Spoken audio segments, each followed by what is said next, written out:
अनुहारमा सुन्दर मुस्कान, खुट्टामा फुटबलको अद्भुत कला र नसामा ब्राजिलियन फुटबलको डिएनए बोकेको एउटा नाम हो भिनिसियस जुनियर। उनी रियल मड्रिडका स्टार खेलाडी मात्र नभएर ब्राजिलियन समर्थकको होप पनि हुन्, किनकि आउँदो वर्ल्ड कपमा नेमार जुनियर पछि भिनीले नै ब्राजिलियन फुटबल फ्यानलाई ढुक्क पार्न सक्छन्। ब्राजिलका करोडौँ समर्थकको नजर उनीमाथि नै टिकेको छ। ब्राजिलले सन् 2002 देखि विश्वकपको ट्रफी चुम्न पाएको छैन। यो 24 वर्ष लामो प्रतीक्षाको अन्त्य गर्दै हिस्टोरिकल्ली 6औं पटक वर्ल्ड च्याम्पियन बन्ने सपना ब्राजिलसँग छ र त्यो सपना पुरा गर्न ब्राजिलको सबैभन्दा ठुलो हतियार नै भिनिसियस हो। ब्राजिलियन फ्यानहरूको भरोसा नै बन्न सफल भिनीको यो जर्नी त्यति सजिलो भने थिएन। साओ गोन्सालोमा जन्मिएर वर्ल्ड फुटबलको ध्यान खिच्न सफल बनेका भिनिसियसको जीवन यात्रा निकै प्रेरणादायी छ। उनको बाल्यकाल गरिबी र अभावको बीचमा बित्यो। बुवा रोजगारीका लागि साओ पाउलोमा थिए। आमाले नै भिनीलाई फुटसल अभ्यासमा पुर्याउँथिन्। उनी सानै उमेरमा फुटसलको मैदानबाट चम्किन थालेका थिए। घरको आर्थिक अवस्था ठिक थिएन। अभावका कारण ट्रेनिङ लिन पनि हम्मे थियो उनलाई। त्यसमा उनको सहारा बनिदिएको थियो क्लब फ्ल्यामिङ्गो। उसैले नै भिनीलाई स्कुल ब्याग र जुत्ताको व्यवस्था गरिदिएको थियो। ट्रेनिङ भ्याउनका लागि भिनी आफ्ना काकाको घरमा बस्थे। फुटबलप्रति यति धेरै इन्ट्रेस्ट बढ्न थालेको थियो भिनीमा। तर फ्ल्यामिङ्गोको एकाडेमीमा फुटसलबाट घाँसे मैदानको फुटबलमा प्रवेश गरेपछि भने उनले पछाडि फर्केर हेर्नु परेन। मात्र 16 वर्षको एजमा फ्ल्यामिङ्गोको सिनियर टोलीबाट डेब्यू गरेका भिनिसियसलाई लगत्तै स्पेनियस महारथी मानिने रियल मड्रिडले भित्र्यायो। त्यसपछि झन उनको करियरले फड्को मारे। आज विश्वकै उत्कृष्ट खेलाडी मध्येमा गनिन्छन् भिनिसियस जुनियर। 3 पटक ला लिगा, 2 पटक च्याम्पियन्स लिग जितेका छन्। अझ उनले दुवै च्याम्पियन्स लिगको फाइनलमा गोल गरेर आफ्नो निर्णायक क्षमता पनि प्रमाणित गरिसकेका छन्। रियल मड्रिडमा उनले अहिलेसम्म 14वटा ठुला ट्रफी जितेका छन्। 2024 उनका लागि एउटा ऐतिहासिक वर्ष साबित भयो। उनले फिफा द बेस्ट अवार्ड पनि जिते। 2007मा काकाले जितेपछि पहिलो पटक कुनै ब्राजिलियनले फिफा द बेस्टको अवार्ड जितेको थियो। त्यस अगाडि रोनाल्डो, रोनाल्डिनो, रिभाल्डो र रोमारियो जस्ता लिजेन्ड ब्राजिलियन प्लेयरहरूले यो अवार्ड जितेका थिए। इभन विश्वकै उत्कृष्ट मध्येको एक मानिने नेमारसँग पनि फिफा द बेस्ट अवार्ड छैन। रियल मड्रिडलाई च्याम्पियन्स लिग, स्पेनिस लिग र स्पेनिस सुपर कप जिताउन उनको भूमिका निर्णायक रह्यो। बार्सिलोना विरुद्धको फाइनलमा ह्याट्रिक गोल, फिफा इन्टरकन्टिनेन्टल कपमा गोल्डन बल, यी मोमेन्टले भिनीलाई वर्ल्ड क्लास प्लेयर बनायो। यो अवार्ड उचाल्दै गर्दा पनि भिनीले भावुक हुँदै भनेका थिए, साओ गोन्सालोमा सडकमा खाली खुट्टामा फुटबल खेल्दै गर्दा यो ठाउँसम्म पुग्छु भन्ने कुरा इम्पोसिबल जस्तै लाग्थ्यो।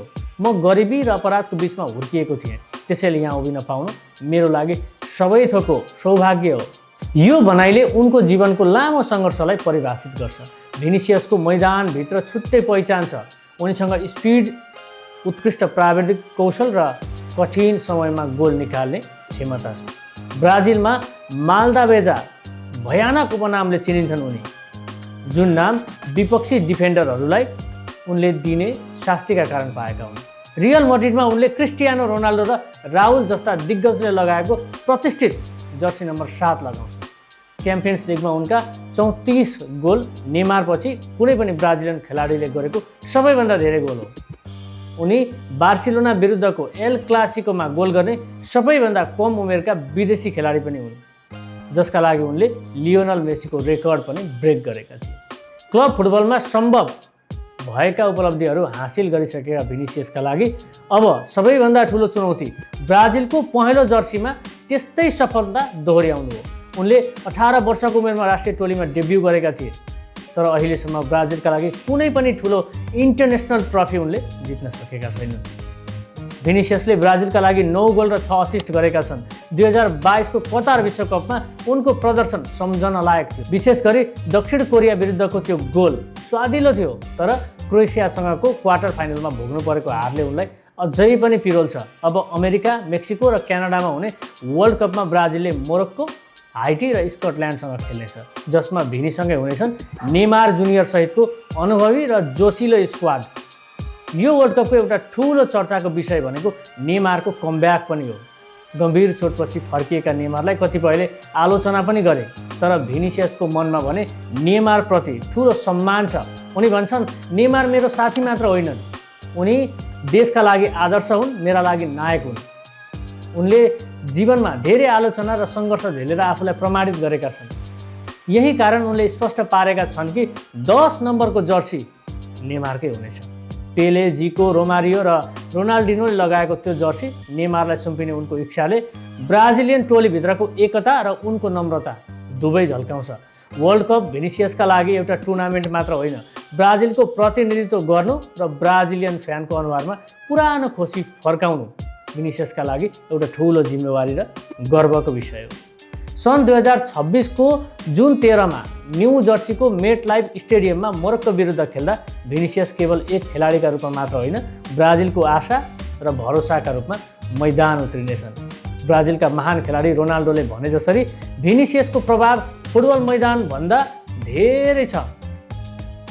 उनी सङ्घर्ष, सफलता र ब्राजिलियन फुटबलको जीवन्त उत्साहका प्रतीक हुन्। साओ गोन्सालोको सडकबाट संसारको सर्वोच्च मञ्चसम्म पुगेका यी युवा स्टारले के सन् 2026 को आफ्नो देशको 24 वर्ष लामो उपाधि प्रतीक्षाको अन्त्य गर्लान् त? Let's play Nepal. Like, share and subscribe.